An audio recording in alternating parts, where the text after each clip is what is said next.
கர்த்தராகிய இயேசு கிறிஸ்து நாமத்தில் உங்கள் அனைவருக்கும் வாழ்த்துக்கள். இந்த நாளுக்கு உண்டான ஒரு உயிருள்ள வார்த்தை யோபு 42:10. முன்னிருந்த எல்லாவற்றையும் பார்க்கலாம் இரட்டத்தனையாய் கர்த்தர் உங்களுக்கு தருவார். முன்னிருந்த எல்லாவற்றையும் பார்க்கலாம் இரட்டத்தனையாக கர்த்தர் உங்களுக்கு கொடுக்க போகிறாருங்க. சந்தோஷமா? இந்த கால வேளையில் ஒரு நல்ல செய்தி உங்கள் காதில் கேளுங்க. ஒரு நல்ல செய்தி உங்கள் காதில் வருது. முன்னிருந்த நிலைமையை பார்க்கலும் இரட்டத்தனையான ஆசீர்வாதம். இரட்டத்தனையான ஆசீர்வாதம், இரட்டத்தனையான அன்பு, இரட்டத்தனையான சமாதானம், இரட்டத்தனையான உயர்வு, இரட்டத்தனையான வெற்றி, இரட்டத்தனையான ஞானம், இரட்டத்தனையான ஐஸ்வர்யம், இரட்டத்தனையான எல்லா காரியத்தையும் கர்த்தர் கொடுத்து உங்களை உயர்த்த போகிறார். டபுள் மடங்கு. இப்போ நீங்கள் ஒரு காரியத்தில் நீங்கள் செயல்பட்டு கொண்டு இருந்தாலும் இரட்டத்தனையான ஆசீர்வாதத்தில் கர்த்தர் உங்களுக்கு என்ன செய்ய போகிறார். அவர் ஒருபோதும் உங்களை அவர் தள்ளாட விட மாட்டார். அதனால் இன்றைக்கி எதிர்பார்த்து கொண்டிருங்க. இரட்டத்தனையான ஆசீர்வாதம் உங்களை தேடி வரப்போகுது. இரட்டத்தனையான ஆசீர்வாதம் உங்களை தேடி வரப்போகுது. நல்லூர் மேலும் தீயூர் மேலும் கதிர்வனை உழைப்பு நகர நல்ல தகப்பன் அவர் நன்மைகளை மாத்திரம் தான் செய்வார். அதனால் அவர் உங்களுக்கு இன்றைக்கி சொல்கிற ஒரு காரியம், நான் இரட்டத்தனையான ஆசீர்வாதத்தை உங்களுக்கு நான் கொடுக்க போகிறேன். யோபுக்கு ரெட்டிப்பான் நன்மை எப்படி வந்தது என்று கேட்டால் நல்லா தெரிஞ்சு கொள்ளுங்க. அவர் தன் நண்பர்களுக்காக ஜெபித்த போது சிறையிருப்பு மாறினது இரட்டத்தனையான ஆசீர்வாதம் தேடி வந்தது. அதே போல தான் இன்றைக்கி கர்த்தர் உங்களுக்கு இரட்டத்தனையான ஆசீர்வாதம் தேடி வரப்போகுது.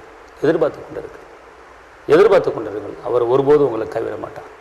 யார் உன்னை கைவிட்டாலும் நான் உன்னை கைவிட மாட்டேன் என்று சொல்லுகிறார். இந்த நாளிலே நான் ஆவியில் நான் உணர்றேன். ஏதோ ஒரு காரியத்தில் நீங்கள் கைவிடப்பட்டு, ஏதோ ஒரு காரியத்தில் நீங்கள் ஒதுக்கப்பட்டு, ஏதோ ஒரு காரியத்தில் நீங்கள் தள்ளப்பட்டு, ஏதோ ஒரு காரியத்தில் நீங்கள் ஒதுக்கப்பட்ட ஒரு நிலைமையில் நீங்கள் இருக்கலாம். ஆனால் கர்த்தர் சொல்கிறார், பார்த்துக்கொள்ளுங்க, யார் உங்களை கைவிட்டால் நான் கைவிட மாட்டேன். உங்களுக்கு இரட்டத்தனையான ஆசீர்வாதத்தை கொடுக்க நான் இன்றைக்கி ரெடி பண்ணியிருக்கிறேன். இன்றைக்கி உனக்கு இரட்டத்தனையான ஆசீர்வாதம். நீங்கள் 1 லட்சம் எதிர்பார்த்துருப்பீங்க, 2 லட்சம் வரப்போகுது. நீங்கள் கணவன்ட்ட ஒரு அன்பை எதிர்பார்த்துருப்பீங்க, டபுள் மடங்கான அன்பு, டபுள் மடங்கான சமானம் உங்களுக்கு தேடி வரப்போகுது. அதனால் கவலைப்படாதிருங்கள். உங்களுக்கு நான் செபிக்கிறேன். கர்த்தர் ஒரு பெரிய காரியம் செய்வார். ரெட்டிப்பான நன்மைகளை தருவேன். இன்றைக்கே தருவேன். இன்றைக்கே நீங்கள் ஒரு எதிர்பார்ப்போடு இருங்க. இன்றைக்கி எனக்கு ரெட்டிப்பான நன்மை வரப்போகுது, இரட்டத்தனையான ஆசீர்வாதம் வரப்போகுது அப்படின்னு எதிர்பார்ப்போடு இருங்க. கர்த்தர் உங்களுக்கு பெரிய காரியங்களை செய்வார். நான் உங்களுக்கு நான் செபிக்கிறேன்.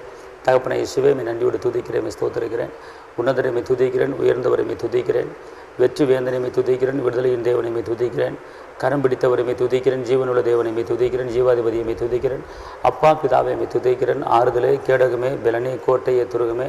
அப்பா உம்மை வாழ்த்துகிறோம், உம்மை வணங்குகிறோம், உம்மை உயர்த்துகிறோம். தகப்பன் இந்த நாளிலும் கூட அனைவரை முன்னிருந்த நிலைமையை பார்க்கலாம் இரட்டத்தனையான ஆசீர்வாதம். எத்தனையோ குடும்பத்தில் ஒரு உண்மையான ஒரு அன்பு இல்லாமல் வாழ்ந்து கொண்டு இருக்கிற எத்தனையோ சகோதரிகள் மேலே இருக்கிறாங்க. ஏதோ பிள்ளையை பெற்றுட்டேன், குடும்பத்தை நடத்துகிறேன், வாழ்கிறேன் அப்படிங்கிற நிலைமையில் எத்தனையோ குடும்பம் இருக்குது. உண்மையான அன்போடு உண்மையான சமாதானத்தோடு ஒவ்வொருவரும் வாழும்படியான ஒரு சூழ்நிலை உருவாக்கித்தாங்க தாப்பனே. ஆண்டவரே, இந்த உலகத்தில் இந்த உலகம் முழுவதும் ஆதாயப்படுத்தி கொண்டால் இந்த ஆத்துமா நஷ்டப்படுத்தினா என்ன லாபம்? இந்த ஆத்துமா வாழ்வது போல் எல்லாவற்றிலும் உடைய பிள்ளைகள் வாழ்ந்து சுகமாக இருக்கும்படி ஒரு பெரிய காரியத்தை செய்ய அப்படி செய்ய போகிறாங்க. நன்றி. காத்துக்கொள்ளுங்க, பலப்படுத்துங்க. இயேசுவின் நாமத்தில் பிதாவே, ஆமென். கர்த்தர் உங்களை ஆசீர்வதிப்பார். தேவனுக்கு மகிமை. ஹல்லேலூயா.